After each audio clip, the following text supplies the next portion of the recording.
Okay, so isang magandang gabi mga pre. So as you can see mga pare ko, nag-blink yung belt trip at saka yung oil trip niya. Ayan, so ibig sabihin, no? So kailangan na nating magpalit ng belt at saka mag-change oil po. Sabay po sila mga pare ko. So nagkataon po na sabay po sila. So napalitan na po natin ng belt, nag-change oil na rin po tayo mga pre. So paano po ba natin tatanggalin yung nag-3-tip na yan? So napakadali lang po mga pare ko. Okay, so ganito lang po yung gagawin po natin mga pre. So tingnan po natin yung ating display. So dito sa Odo. So dito po sa Odo po mga pre, magbilang lang po tayo ng 7 and 8 po. So yung 7 po mga pre from Odo po ay yun po yung oil trip, and then yung 8 po yun po yung belt trip. So yan, so dito tayo sa ating menu.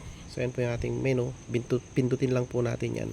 So pag pinindot po natin yan, no, so ayun, magbabago po siya. So ayan po. Okay, so ibalik po natin siya sa ating odometer. So yan po yung Odo. So magsisimula po tayong magbilang po dyan. So 1. So 1 na po yan, no?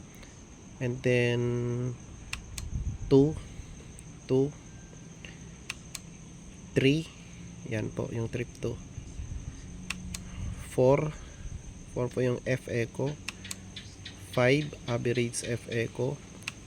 6, ayan po yung battery po natin. 7, so yan po yung trip sa oil po yan mga pre. So sa oil po, ayan po, 7 po. And then yung 8 po, yan po yung sa belt. Yan po yung sa belt po natin mga pre. So 8 po. Okay, and then ayan po yung display backlight po natin mga pre. And then balik na po siya sa Odo. Ayan, so balik po tayo dun sa ating oil trip, no? So 1, 2, 3,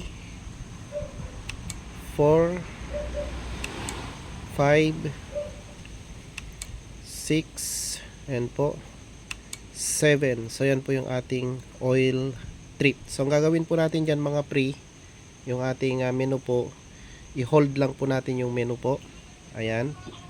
And then hintayin po natin na ayun. So kasama po na nag-blink po yung ating oil trip at saka yung ating natakbo po na 3,492 kilometers. So ang gagawin ulit natin, so release po natin and then hold ulit po natin. Yan, hold ulit natin hanggang mawala. Ayun, so nag-zero na po siya. So ayan, so 0. So andun na po yung oil, and then yung belt po natin, siya na po yung natirang nag 3-trip po. So ganoon lang po mga pre. So isang pindot po, so number 7 po siya. Sa 8 po, ayan, isang pindot. Yan. So ito naman po yung ating belt. So ang gagawin po natin, ganun din po mga pre, no? Hold lang po natin yan hanggang mag-blink.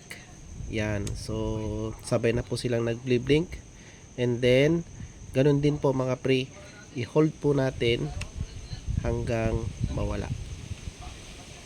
Yun, 0 na po siya mga pre. So wala, nag-stop na po siya sa pag-blink. So release po natin, and then balik po natin sa Odo. Yan, so wala na po yung oil at saka belt na nag-3-trip. So ganoon lang po kadali mga pre. So ayan po yung ating Aerox version 2. So ayan po, please like, share and subscribe po. Peace.